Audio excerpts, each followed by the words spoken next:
Okay, so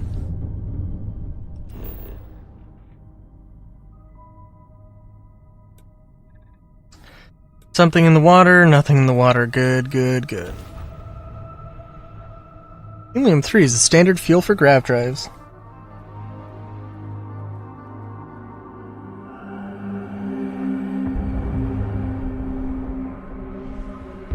Isn't it kind of interesting?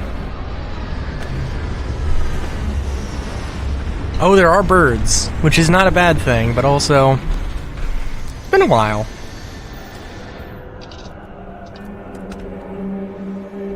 Alright, so my first instinct is to shoot stuff, which is probably a very poor plan.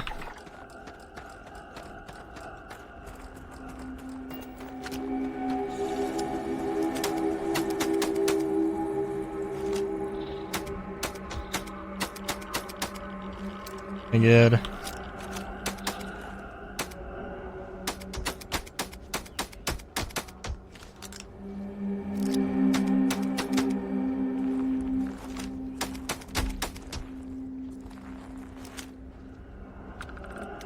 I mean, I might otherwise one-shot some of these things, but honestly, that isn't doing it.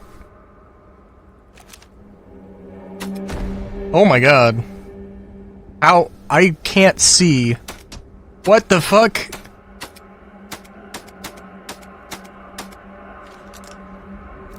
See, that's the accuracy you would imagine when your gun is invisible and you can't see things.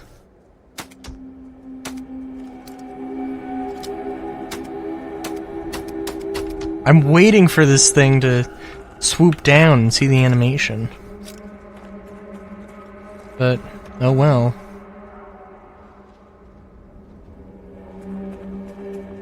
Alright, what do you look like? There are your talons. Okay. This thing's gonna take a while. This is gonna take a while to get through this.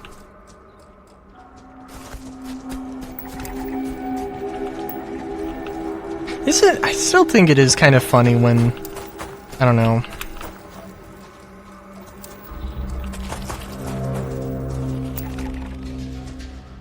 Moon root.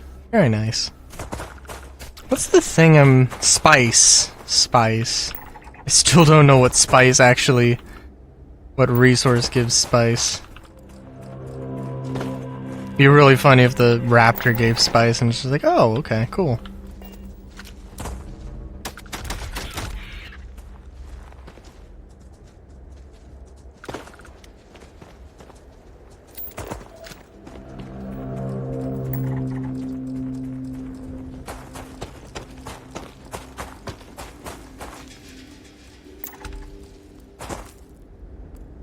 What are these? Golden sand root? Okay.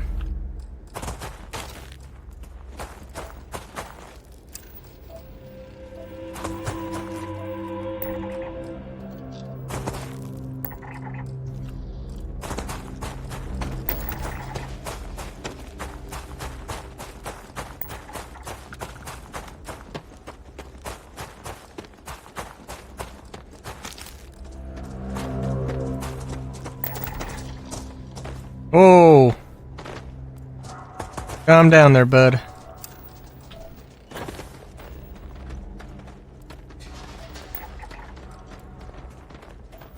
Did we get not all the resources, but that's okay.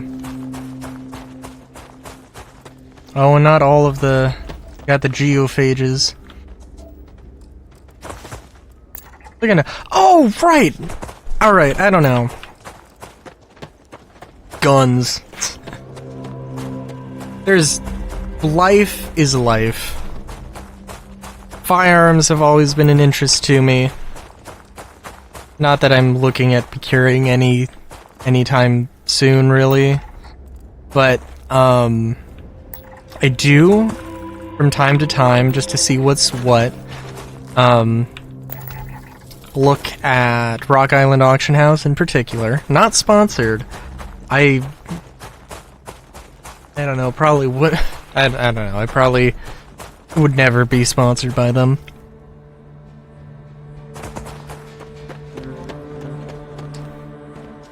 Seems like that would be very strange. But regardless, you know, it's an auction house. They auction stuff off.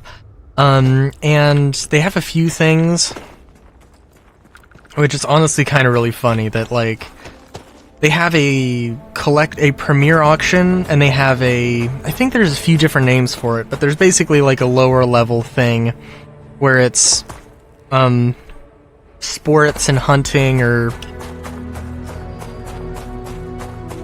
general auction or something. And it's really funny in my mind. Because the general auction just has more interesting stuff in my mind. It usually it's gonna have things that are like... The premier auction's gonna have things that are thousands of dollars. The general auctions are gonna have things that are hundreds of dollars. And, sometimes those hundreds of dollars things are genuinely kind of unique in their own right. I mean, like, they might not be in this as good of condition. That's, you know, that's fair enough. But, you know, I mean, for instance, like, pepperbox revolvers. There's a lot of them. If you don't know what a pepperbox revolver is, before cartridges were a thing, and muzzle loading was still a thing, the most expensive components on weapons are typically receivers and barrels. Okay, so, and maybe not receivers, but like, in the case of, like in a modern day rifles with rifling, the rifling is a complicated process that is time-consuming and expensive. So, in the day of muzzleloaders, there were rifles. You would have a muzzle-loading rifle, but most guns were... probably most guns. I can't say with 100% certainty, but most guns you would see are smoothbores, which are going to be faster to load. They're not going to be as accurate, but, like, well, I would say you don't need a lot of accuracy, but at the very least, it was probably seen as a trade-off, especially in a military context. Accuracy is not as important as fire rate, especially when it comes to muzzle-loading muskets. So that being said, I don't think... First came the pepperbox revolver, which was a multi-barreled... Imagine a revolver, but instead of having one barrel and a 6-shot or 5-shot cylinder, you just have the cylinder.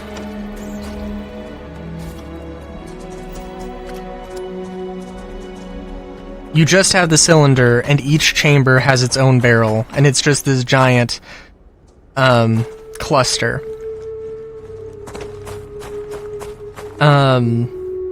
And also they're all double action only. There's no cocking the hammer. There's definitely no fanning the hammer. They're all smooth bore. Most don't have sights because you're not going to need them. It's going to be, you know, they're for self-defense, and the thought was it was going to be, you know, you're going to put it in a pocket. It's going to be for bad breath distances only.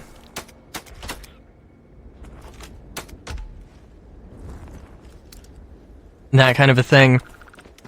And it just is really funny to me. I mean, for one thing, yeah, so those guns were made, they were the Saturday Night Special, they were the concealed carry guns of their day. And then revolvers really started to catch on, especially when rifling became just a standard thing. And, it became, I guess, more popular? I don't know about more popular, just more, you know, like... With a revolver, like, one of the things with rifling is that when you have a muzzleloader, you have to engrave the bullet onto the rifling when you're loading it, which is going to slow down the time it takes to reload, which is not particularly advantageous in a lot of ways. So smoothbore it is, and again, smoothbore just kind of cheaper.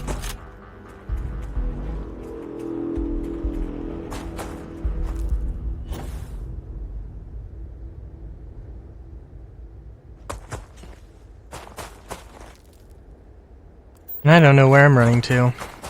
Oh, I got something over here. But yeah, that being said, and I don't know, but zigzag revolvers. So the way that a revolver works, there's a little hand. There's a little hand that indexes on the back of the cylinder. Typically more of like a extension off of the cylinder. But anyways, there's a little thing that pushes it, that, it's offset from the center. Every time you pull the trigger, it's going to either pull the trigger or, work the action. It's going to move the cylinder, what would it be? Oh god, 60 degrees or, line it up for the next shot. There's also a zigzag revolver, where instead of having a hand that operates on the back, there is a lug that goes just back and forth, and it is... and it rides in a cam track, cut into the cylinder, and it's this sort of zigzag pattern where it can go like all the way back, and then when it goes forward, it's going to catch on a diagonal into a diagonal track that's going to go into that's going to rotate the cylinder. I don't know if I'm explaining it very well, but you can very visually see what's going on, and it's really cool. I don't know if a zigzag revolver would be more expensive, but all that story is to say, I'm sorry, very long-winded, but is that there was a zigzag pepper box, and I saw it, and I was like, holy shit. I really want to show my friend who, I don't think he's not really into guns, but he's like, revolvers are cool. I don't want to show him all the revolvers, pepper boxes included, and just be like, what do you think of this? What do you think of that? I'm really curious, because there's also a bunch of other cool and interesting things. And also, pepper boxes, it depends, but there's a lot of guns that just nobody gives a shit about, and you can get for relatively inexpensively. Some having some actual functional purpose, but mostly just, historical interest, and that's more what interests me, really.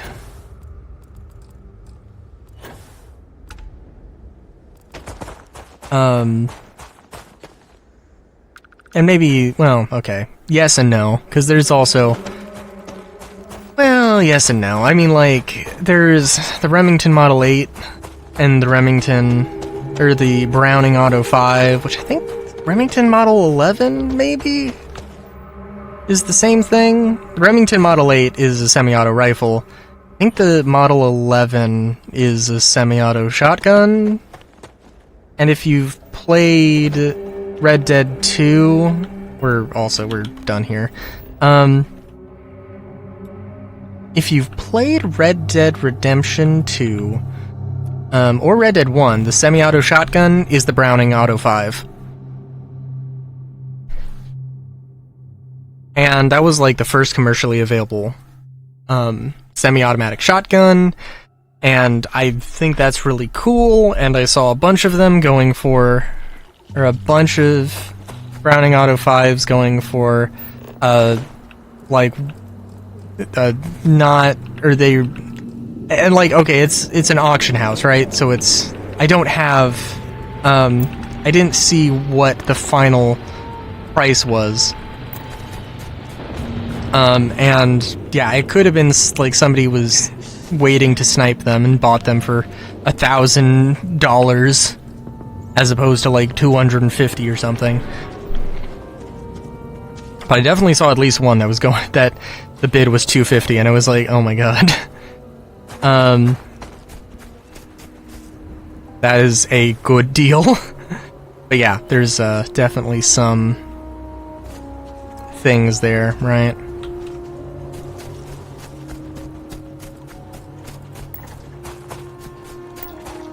Of course, if I can just nerd out about guns for a hot second.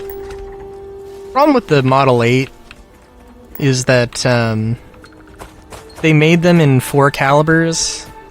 5 calibers? I think they made them, yeah, they made them in 25, 30, 32, and 35 Remington.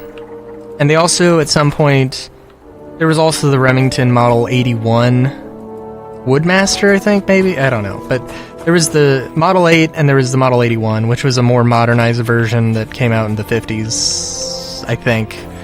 Maybe earlier, I'm not 100% sure, but... they also introduced 300 Savage, which 300 Savage, I think, is basically... It isn't the same as 308, but it's pretty comparable, I think. At the very least, it's comparable. I don't know if it's how close exactly it is, but, you know. Crucially, it's not 308, and not as available as 308. But not a terrible cartridge. The problem is, though, that 300 Savage and 35 Remington are the only ones that are actually made today. And so you will find... So the most difficult ones to find are the ones you would actually want. And of course, in that auction, I saw 2 Model 8s, or 2 Model 81s in 300 Savage, and I was like, God damn it. And actually, like, when I was, I don't know, I was like, I went to a local gun store and was just like, hey, just, you know, look what they had, just for the sake of looking. And there was a Model 8 in 30 Remington, and I was like, God damn it.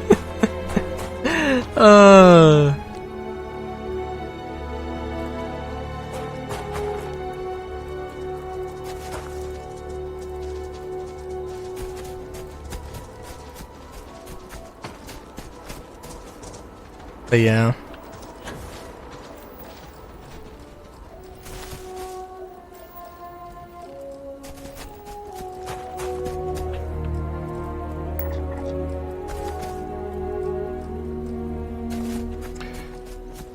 What else is there, if I can nerd out about guns?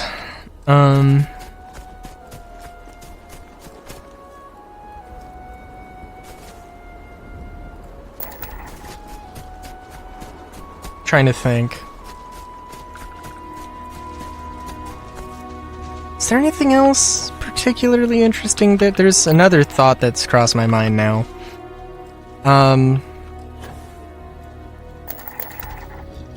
And I honestly could not tell you.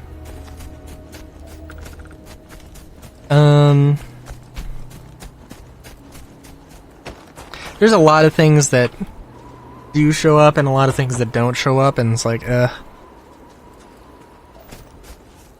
it's kind of super unfortunate. The first gun I ever shot was I don't know what it was exactly. It was a Beretta 70 series. It was a 22 long rifle. It had the long barrel. I honestly cannot tell you what variant it was, and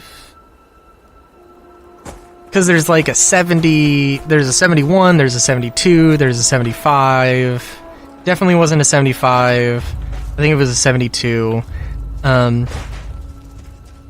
were ones in 22 long rifle, 32 and 380, and I saw one for auction that was There was also an older model that had a crossbolt safety and a newer model that had a thumb safety, and the thumb safety is the one you want. The crossbolt safety is kind of dumb.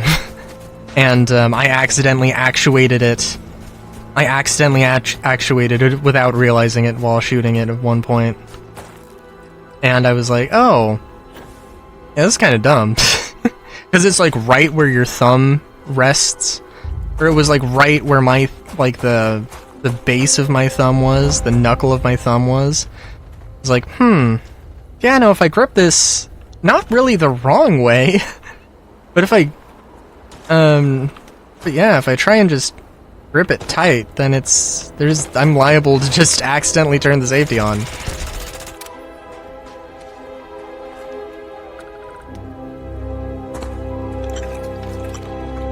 Which, not cool, if I'm honest. Alright, we're also done here.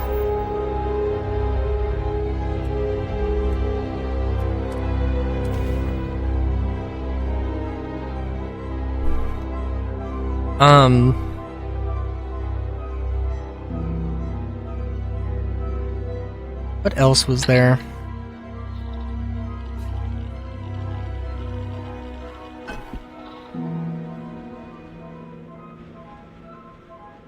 Trying to think.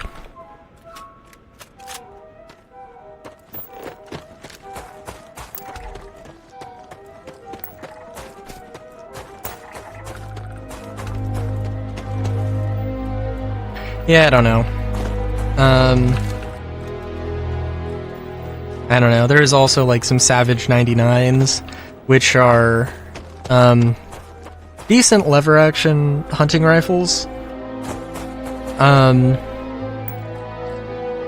I've shot one in 308. I think that one in particular was interesting because it was 308, but it had the fixed magazine, which they were made in 1899, or they were first introduced in 1899. They stopped production in 1998, so that it could have a 99-year lifespan. Which, okay. At some point they put fixed magazines and they updated the list of calibers. And I think most 308s probably are detachable box magazines, so I feel like that one, the one in my family, is kind of rare as a result.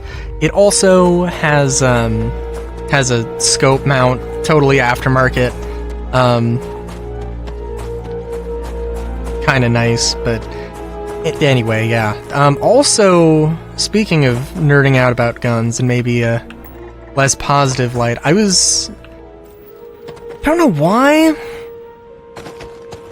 I was looking at... Oh, okay, I was trying to find the sword staff from Assassin's Creed Unity. Like, I couldn't remember what it was, but I remember really liking that. In ACU, and while I was trying to find it, because I couldn't remember what the name was, because I thought it had a more substantial name than Sword Staff, I saw some things about Assassin's Creed Syndicate. I don't know how people feel about all the Assassin's Creed games. I know there was drama about the inaccuracies of what was it, Shadow? I think the latest one? I don't know. And I know it's kind of goofy, the entire drama around it. It's just It's like, is this super historically accurate? No. It's kind of based off of a real thing or a real person. Is the way it was depicted in the game exactly how it happened in real life? Probably not. But also, I mean, I don't know if it is a fun story. I assume it is. And that's kind of all that matters. Again, I don't know, like... But, yeah, And like, I mean, it's also a matter of if you have a character of a particular, having a character of a particular demographic, be the main character. I don't know if they were the main character even, if I'm completely honest with you. But having like a main character in in an ethnic group that doesn't get a lot of media coverage is a good thing. There are probably better ways or worse ways to do it, you know? But that's a completely different thing. And I don't know, I have a lot of things on my plate, but honestly, Assassin's Creed Shadows, I have no idea what or Mirage? I don't know what the game's called, but I would be interested in playing it. But I'd have to go back and play some other things.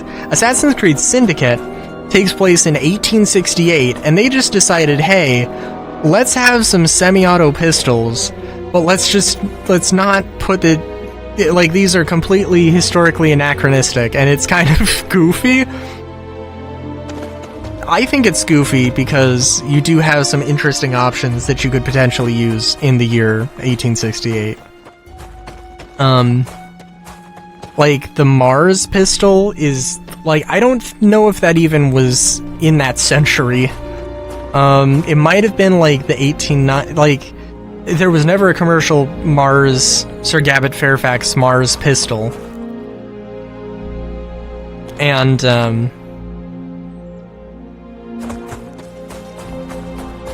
it might have had a few prototype because every Mars pistol is slightly different. They were all prototypes, so and the problem is that a semi-auto pistol, you're not getting a semi-auto pistol unless you have smokeless powder, which was not invented until the 1886, maybe like 1885, I'm not 100% sure, but like, you know, 1868, nah, you're not doing it. You could get, maybe, I mean, even compressed black powder, which is just like, which was a fairly short-lived evolution, but like, even that's, because the black powder is just, it fouls, and it's going to be extremely dirty, and it's gonna, like, a semi-auto pistol needs to have the fire rate you're going to get out of a semi-auto pistol. You're just not going to have a good time, because you're going to need to clean the goddamn thing. Anyway. They also had a Bergman pistol as well, which, again, would, for the same reasons, be anachronistic. And again, like, there's a bunch of revolvers you could have. Frankly, like, also, why not just have the game in the 1890s? I'm not 100% sure. I'm sure there's some reason, but, you know. That being said, the sword staff in Assassin's Creed Unity, as far as I can tell, is not based on any historical thing. Like, I really like the idea of a sword staff, actually. I think it seems really cool. Basically, it's you have a blade and you have a handle, and they're basically equal length. Possibly the handle is longer than the blade, which is super cool. But the exact shape with a little bit of a curve, I didn't see any reference. I don't know where they got their reference material, but I haven't seen anything relating to it, and any like reproduction things for sale are just completely straight, and they're also definitely not like any combat worthy or sparring ready things. I think it's really cool though. I do need to go back and play Assassin's Creed Unity and Assassin's Creed 4, but those are, I don't know when I'll do that, and I'll probably forget about it before. It'll probably be years, but until next time, have a good day, great day even. Chowskis.